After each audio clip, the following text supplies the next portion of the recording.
بسم اللہ الرحمن الرحیم قل هو اللہ احد صدق اللہ العظیم قال اللہ تعالی فی شان حق حبیبہ مخبرا وآمرا ان اللہ وملائکتہ یصلون علی النبی یا ایہا الذین آمنوا صلوا علیہ وسلموا تسلیما اللہم صل علی سیدنا و مولانا محمد وعلی آل سیدنا و مولانا محمد و اصحاب سیدنا و مولانا محمد وبارک وسلم۔ صلاۃ والسلام بھی پڑھ لیجیے۔ الصلاۃ والسلام علیک یا سیدی یا رسول اللہ، الصلاۃ والسلام علیک یا سیدی یا حبیب اللہ، الصلاۃ والسلام علیک یا سیدی یا رسول اللہ وعلی آلک و اصحابک یا سیدی یا حبیب اللہ۔ حضرات محترم، اللہ تعالیٰ کا بے حد شکر احسان کہ اس نے زندگی میں ہمیں یہ پھر موقع دیا کہ ہم فریضے کی ادائیگی کے لیے اس کے حکم پر ذکر کرنے کے لیے، اس کی یاد کرنے کے لیے آج اس کے گھر میں حاضر ہیں۔ اللہ تعالی ہم سب کی حاضری کو قبول و مقبول فرمائے، اور آج کے دن وہ جو انعام و اکرام نازل فرما رہا ہے اس میں سے وافر حصہ سمیٹ کر اپنے گھر لے کے جانے کی توفیق عطا فرمائے۔ پچھلے جمعۃ المبارک کو عقیدہ رسالت کے حوالے سے چند نظریات اور نکات، بنیادی چیزیں آپ کی خدمت میں عرض کرنے کی سعادت حاصل کیں، جن میں سے رسالت کی ضرورت، تمام انبیاء کرام پر ایمان ہونا، اور بالخصوص نبی پاک صلی اللہ علیہ وسلم کی ذات گرامی، اللہ کے آخری اور نبی رسول ہونا، اس پر ایمان ہونا، انبیاء کی معصومیت پر ایمان ہونا، یہ چند نکات آپ کی خدمت میں عرض کرنے کی سعادت حاصل کی تھی، اور اس پہ قرآن و سنہ اور احادیث مبارکہ سے کچھ وضاحت کرنے کی جو بھی اللہ نے سعادت دی، آپ تک پیغام پہنچایا۔ اسی سے متصل بنیادی نظریات اور بنیادی نکات جو ہیں،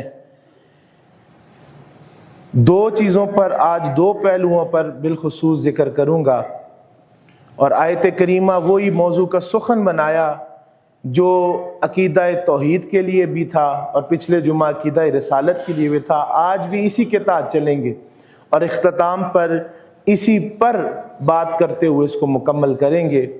اب آپ ذی وقار آپ مذاہب عالم کو دیکھیں تو ایک بڑی واضح چیز آپ کو نظر آئے گی کہ انبیاء کی جو تعلیم تھی، اس کے اندر ملاوٹ بھی کی گئی، اور بعض نظریات ایسے باطل گڑھے گئے کہ نبی اور رسول کو خدا کا درجہ دیا گیا۔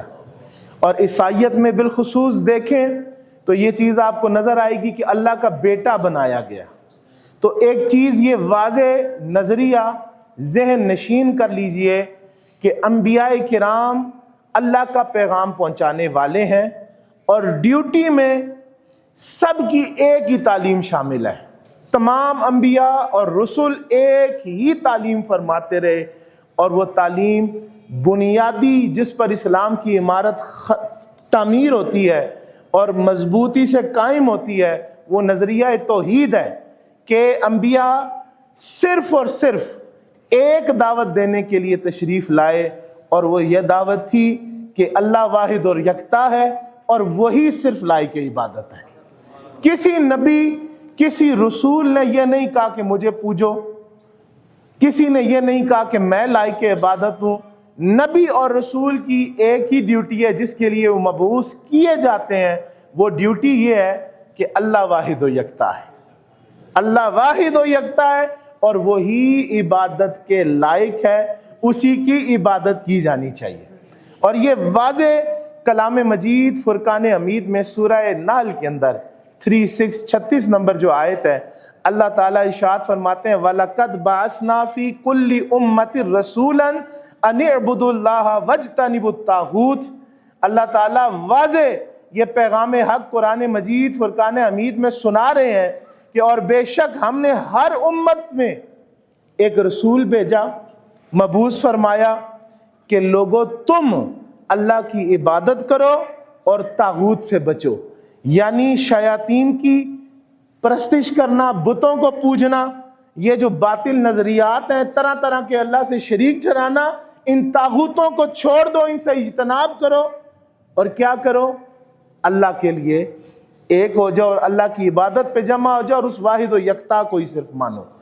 اللہ فرماتا ہے میں نے انبیاء اور رسول کو اس لیے بھیجا کہ وہ تمہیں سکھا سکیں کہ صرف اللہ کی عبادت ہے۔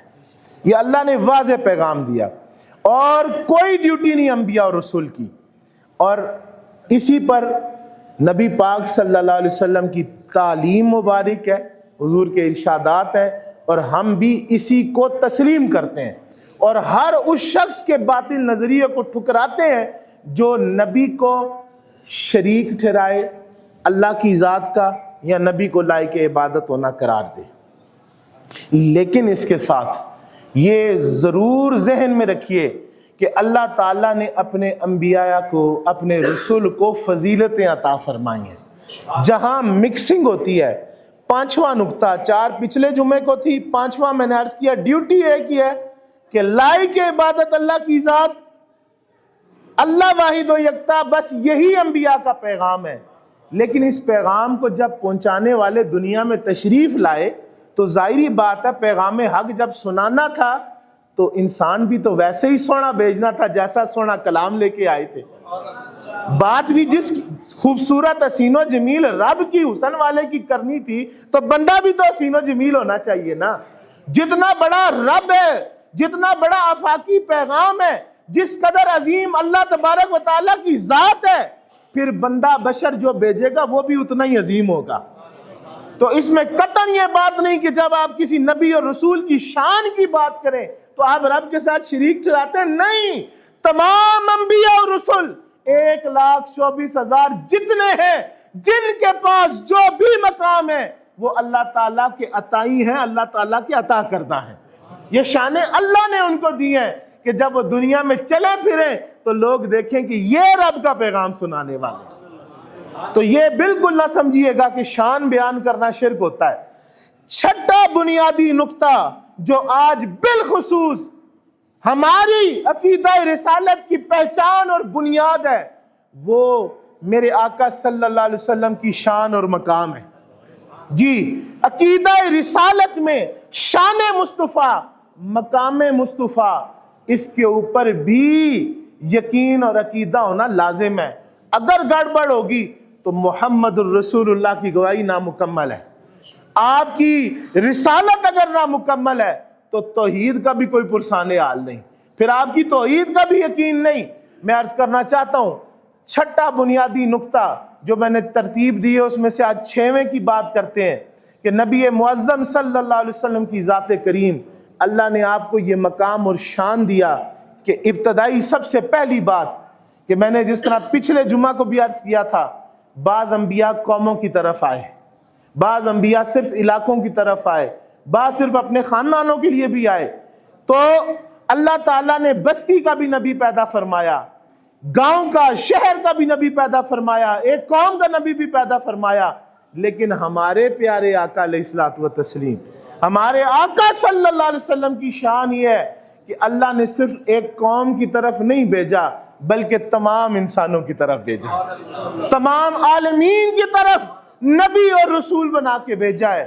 اور جناب امام الانبیاء وہ نبی ہیں، وہ رسول ہیں جو تمام 1,24,000 کو مبیش انبیاء کے بھی نبی اور رسول ہیں۔ جی، انبیاء کے بھی نبی اور رسول ہیں، انبیاء کے بھی نبی اور رسول ہیں۔ میں اس طرف آتا ہوں، میں پہلے جو عرض کرنا چاہتا ہوں، تمام انسانوں کی طرف حضور نبی اور رسول بنا کے بھیجے گئے۔ ہر ایک کو لازم ہے حضور کی شریعت کے آگے گردن جھکانا، اور یہ وہ شریعت کریم ہے بھائی جو تمہیں اور مجھے اللہ نے شرع دیا کہ بڑے بڑے انبیاء جن میں عیسیٰ بھی شامل ہیں علیہ السلام، آپ فرماتے ہیں کاش ہمیں وہ وقت ملے کہ ہم حضور کی امت میں شامل ہو جائیں۔ ہر نبی نے یہ خواہش ظاہر کی، لیکن قرآن سچا، سورہ سبا 28 نمبر آیت، میرے اللہ تعالیٰ ارشاد فرماتے ہیں، رب کریم ارشاد فرماتے ہیں وَمَا أَرْسَلْنَاكَ إِلَّا كَافَّةً لِلنَّاسِ بَشِيرًا وَنَذِيرًا وَلَكِنَّ أَكْثَرَ النَّاسِ لَا يَعْلَمُونَ۔ لا يعلمون، یہ آج بھی نہ جاننے کا ہی مسئلہ ہے۔ اللہ تعالیٰ کے حبیب صلی اللہ علیہ وسلم کی شان اتنی جدا اور اتنی عظیم، اور حضور کو اللہ نے وہ حیثیت اور مقام عطا کیا کہ خود قرآن سچے میں فرماتے ہیں کہ اے حبیب مکرم صلی اللہ علیہ وسلم، ہم نے آپ کو نہیں بھیجا مگر اس طرح کے آپ پوری انسانیت کے لیے خوشخبری سنانے والے اور ڈر سنانے والے ہیں۔ خوشخبری سنانے والے اور ڈر سنانے والے ہیں، لیکن اکثر لوگ نہیں جانتے، اکثر لوگ نہیں جانتے، اور یہی ماننے والے آج جو ہیں گمراہ ہیں کہ وہ حضور کی شان کو نہیں سمجھتے۔ اللہ تبارک و تعالیٰ تو ارشاد فرما رہا ہے محبوب مکرم، ہم نے تمام انسانوں کی طرف آپ کو خوشخبری سنانے والا بنا کر بھیجا ہے۔ لوگ آج آپ کو کہتے نظر آئیں گے انبیاء کے مقامات میں ایک دوسرے پر فوقیت نہ دو، کوئی دلائل پیش کریں گے، کوئی بات کریں گے، لیکن ادھوری بات کرتے ہیں۔ بھائی حضور صلی اللہ علیہ وسلم کی ذات کریم کو اللہ تعالیٰ نے ایسی شان عطا فرمائی ہے کہ جہاں پر تمام نبوتوں اور رسالتوں کے مقامات کی انتہا ہے۔ میں عرض کیا کرتا ہوں وہاں سے میرے آقا علیہ السلام کے قدمین کی فضیلت کی ابتدا ہے، اور آپ کے مقام کی انتہا اللہ جانتا ہے، یا خود رسول اللہ صلی اللہ علیہ وسلم کی ذات کریم جانتی ہے۔ یہاں بعض لوگوں کو بدعزمی ہوتی ہے جب شان رسالت کی بات کی جائے، حضور علیہ السلام کی شان کی بات کی جائے، حبیب کبریا محبوب رب العالمین کی بات کی جائے، وہ کہتے ہیں نہیں نہیں منع ہے، حضور نے کہا ہے کہ مجھے فخر نہیں ہے ان شانوں پر، میں اس بات پر آتا ہوں، لیکن سنو میں اپنی بات نہ پہلے کرتا ہوں نہ آج کروں گا، نہ میں نے کوئی کہانی شریف پہلے سنائی ہے نہ آج سنانا چاہتا ہوں، میں فقط قرآن یا حدیث آپ کی خدمت میں رکھنا چاہتا ہوں۔ عزیزان محترم، نبی صلی اللہ علیہ وسلم کی ذات کریم وہ ذات کریم ہے کہ اللہ تعالیٰ نے آپ کے بارے میں یہ واضح ارشاد رکھا ہے، واضح ارشاد رکھا ہے کہ میں نے اپنے حبیب کو تمام انبیاء پہ بلند تر شان عطا فرمائی ہے۔ 30واں پارہ کبھی اٹھانے کی اللہ کرے کوئی زحمت کر لے تو اس میں آپ کو معلوم ہوگا کہ اللہ تعالیٰ نے فرمایا تِلْكَ الرُّسُلُ فَضَّلْنَا بَعْضَهُمْ عَلَىٰ بَعْضٍ۔ یہ سوچتے نہیں ان دلائل پر، ان کو تھوڑی سی حیا نہیں آتی کہ قرآن سچا تو کہتا ہے بعض کو بعض پر فضیلت ہے۔ حضور علیہ السلام فرما رہے بعض کو تو بعض پر فضیلت ہے، اور یہ قوم کہاں سے پیدا ہو گئی؟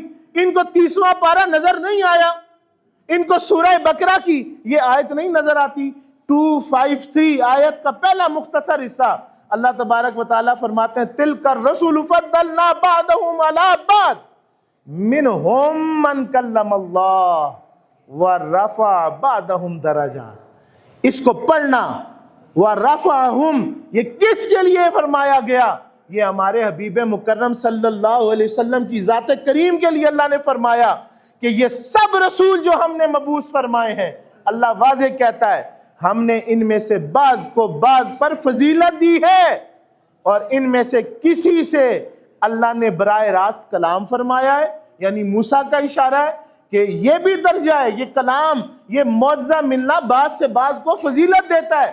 اللہ یہاں ارشاد فرما رہے ہیں کہ بعض سے میں نے کلام فرمایا ہے، اور پھر کیا ارشاد فرما رہے ہیں ان میں سے کسی سے اللہ نے براہ راست کلام فرمایا ہے اور کسی کو درجات میں سب پر فضیلت عطا کی ہے۔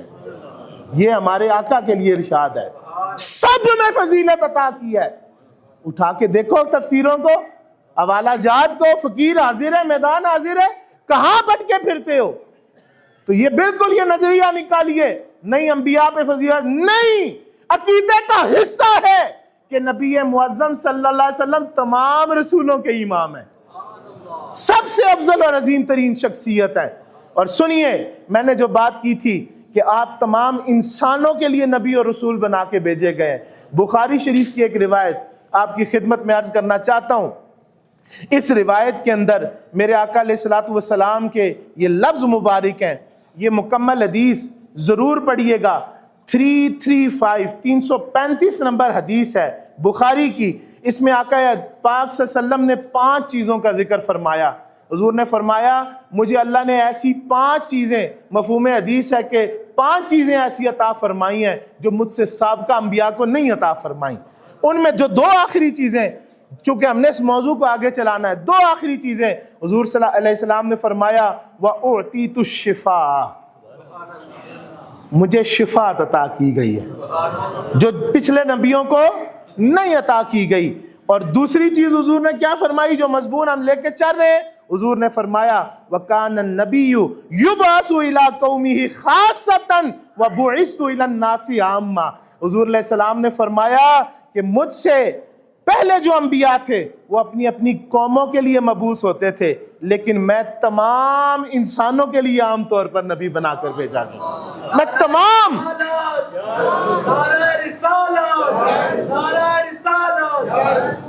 تم حضور فرماتے ہیں میں تمام انسانوں کی طرف نبی مبعوث کر کے بھیجا گیا ہوں۔ یہ حضور علیہ السلام کا ارشاد گرامی ہے۔ آپ کیسے کہتے ہیں فضیلت کی بات نہ کرو؟ آپ کو کیوں تکلیف ہوتی ہے؟ قرآن سچا اس پر شاہد ہے۔ اللہ تعالیٰ کے کلام مجید میں ایک ایک آیت حضور کی شان بیان کرتی ہے۔ حضور کی حدیث مبارک اصحاح 6 اور یہ تمام حدیث کی کتبوں تواتر کے درجے پہ بات پہنچتی ہے۔ حضور فرماتے ہیں جو شانیں اللہ نے مجھے دی اور کسی نبی کو نہیں عطا فرمائی۔ اسی سلسلے کو آگے بڑھاتا ہوں، چونکہ بڑا یوٹیوب مولویزم کا ایک جراثیم پھیل چکا ہے اس کائنات میں، اس لیے اب تو حدیث کا نمبر بھی ساتھ بیان کرنا پڑتا ہے۔